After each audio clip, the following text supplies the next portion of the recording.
ஆகவே உருவாகுது திருவாகுது குருநாதனே முருகா.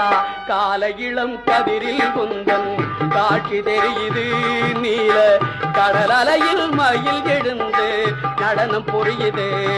கலையாதது நிலையாகுது கதியாகுது. கால இளம் கதிரில் குந்தன் காட்சி தெரியுது நீல கடல் அலையில் மயில் எழுந்து நடனம் புரியுது குருநாதனே முருகா.